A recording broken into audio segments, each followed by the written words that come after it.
Welcome along to all strange historians and Beatles fans. This series is called The Strange History of the Beatles. This time around, we're going to talk about the strange history of the Beatles song Across the Universe. So sit back and pour yourself a cup of coffee, or a tankard of tea, or a mug of mead, or a chalice of cider, or a flagon filled with any beverage of your choice, and join your fellow strange historians and Beatles fans around the campfire. The song Across the Universe is a masterpiece by the Beatles. Although it was written by John Lennon, it was credited to Lennon-McCartney, as all the other songs at that time were. John Lennon sang vocals and backing vocals, and he played acoustic rhythm guitar and the organ. Paul McCartney also sang backing vocals, and he played acoustic guitar and piano on the song. And George Harrison sang backing vocals, played electric guitar, the tambora, and maracas. And Ringo Starr played drums and percussion, and for reasons unknown, it seems to have given him credit for playing the Indian harp, but chances are that was probably George Harrison, but either way, somebody seems to have done that during the sessions at one point. If anybody happens to know, please let me know in the comments below. And then George Martin, who was their producer, played the Hammond organ. Now check this out. Lizzie Bravo, who was a friend of mine, she sang backing vocals. In fact, her story itself was fascinating, and we're going to talk about Lizzie another time, but she does get mentioned again a little bit later in this discussion. Also, a lady named Gayleen Pease sang backing vocals as well. There were also uncredited musicians who played on the song, and that included 18 violins, 4 violas, 4 cellos, a harp, 3 trumpets, 3 trombones, 2 guitarists, and 14 choristers. Now, let's talk about the composition. Unlike other songs, where John Lennon needed to write a song for specific inclusion on an album, this song came to him as if from the heavens, in a sort of jolt of inspiration. You see, the words are filled with great imagery, and when one listens to it, it kind of feels like one is floating through space and seeing all the images all around them. It seems to me that John Lennon had at least one form of synesthesia, and so we could only speculate what the music looked and felt like when he heard it in his mind while writing the lyrics. And when it comes to writing the lyrics, here's what John Lennon said in an interview. I was lying next to my first wife in bed, and I was irritated. She must have been going on and on about something, and she'd gone to sleep.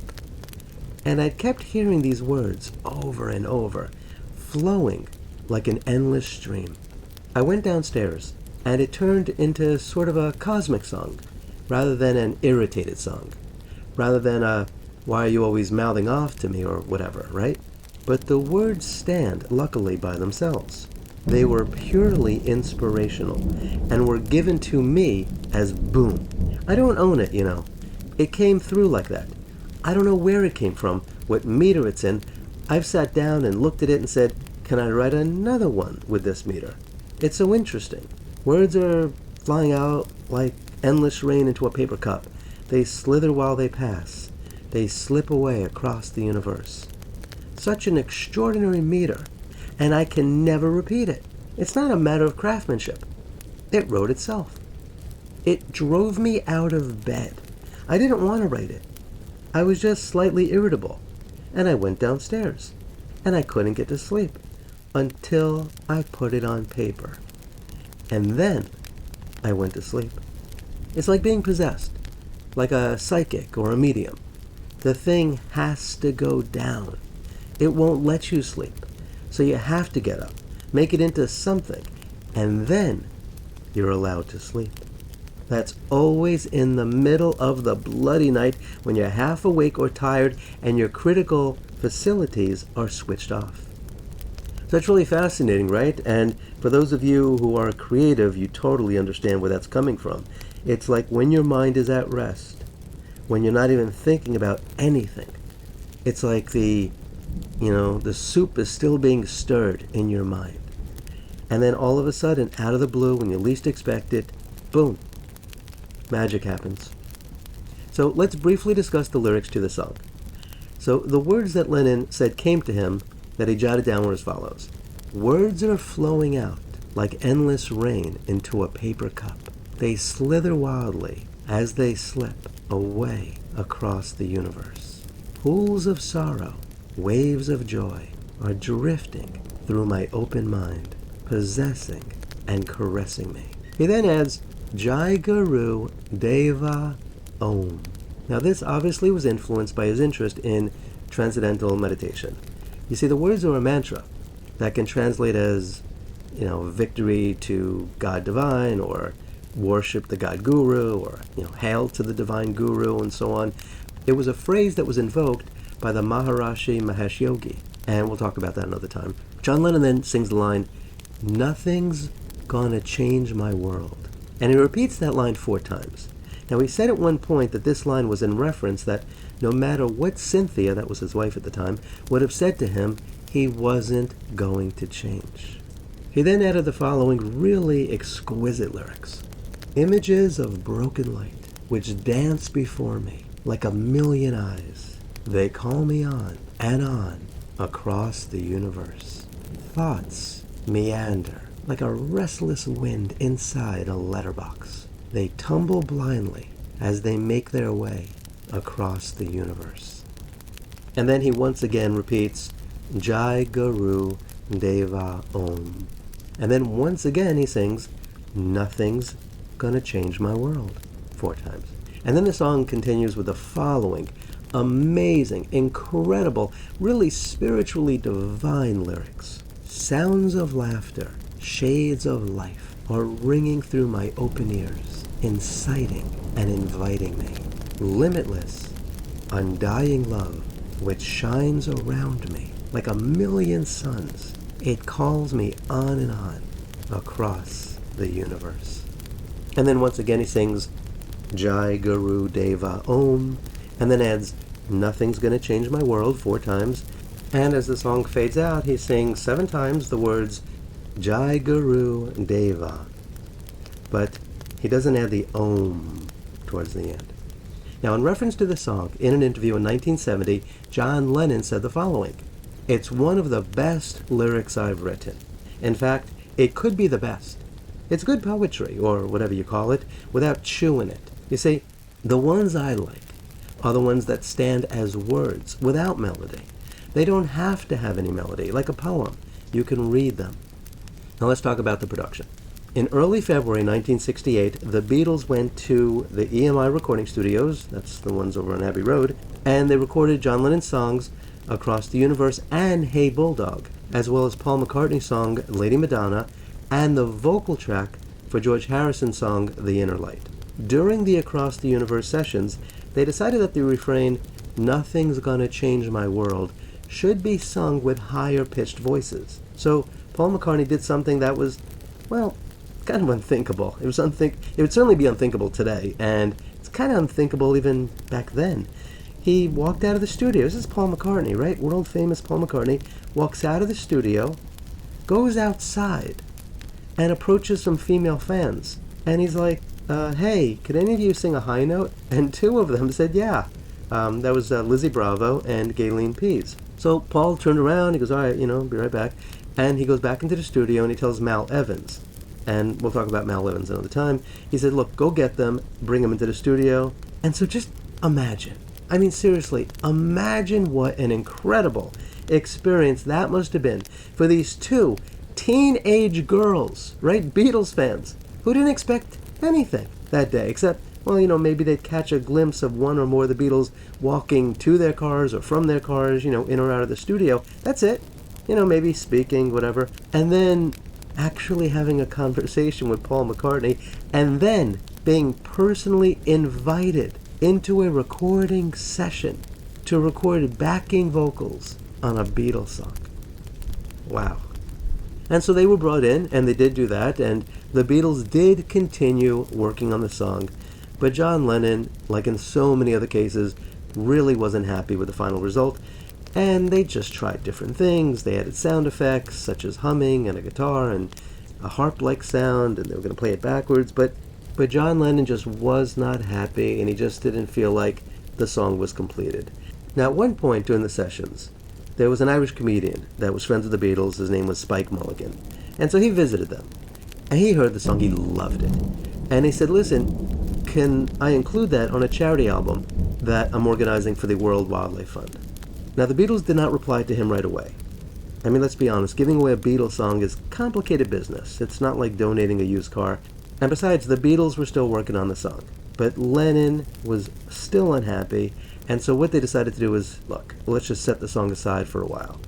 And then the Beatles went on their trip to India, and we'll talk about that more in a future episode.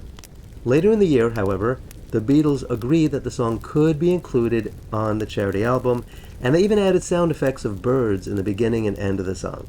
And those are kind of cool. The next year, though, in January of 1969, during the whole Get Back, Let It Be sessions, the Beatles began working on the song again. John Lennon, of course, was still unhappy with how the song was turning out. He even accused Paul McCartney of ruining the song. And so later on in an interview, John Lennon said this: Paul would sort of subconsciously try and destroy a great song. Usually, we'd spend hours doing little detailed cleaning ups of Paul's songs.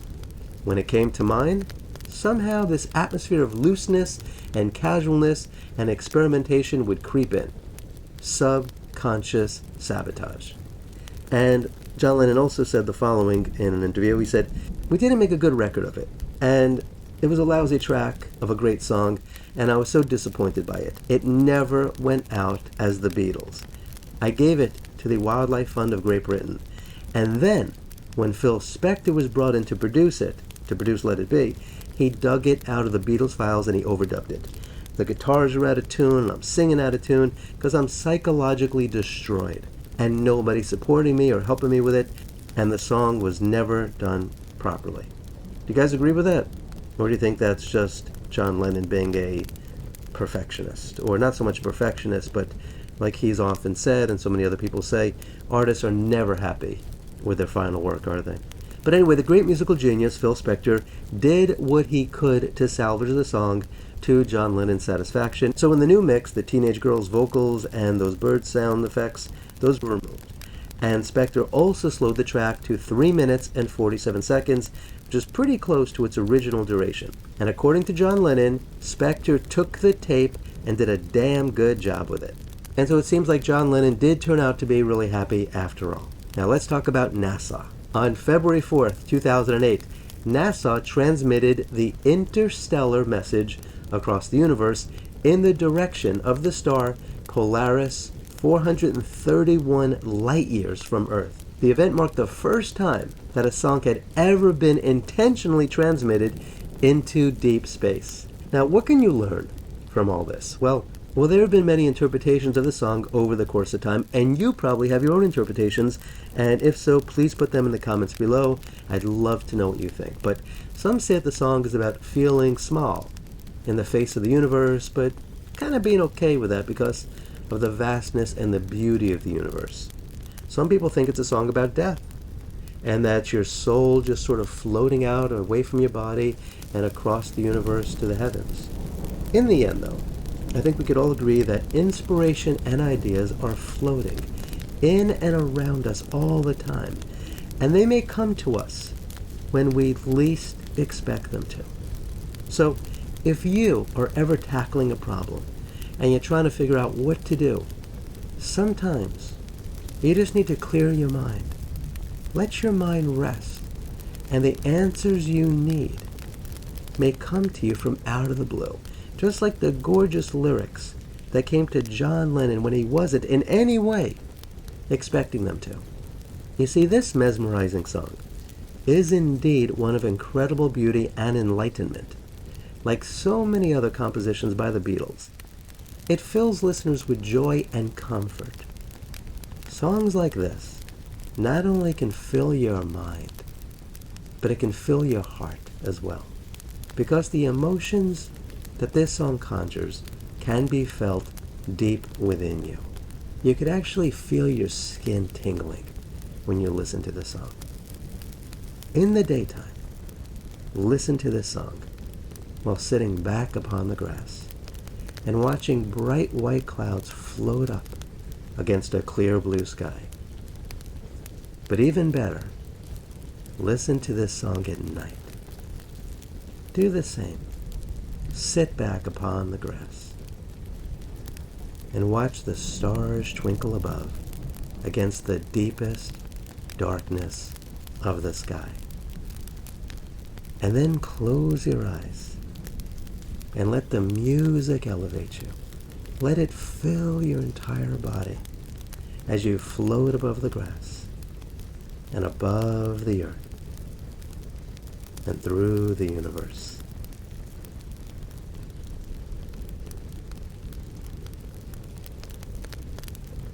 And so this concludes this episode of the strange history of the Beatles song Across the Universe.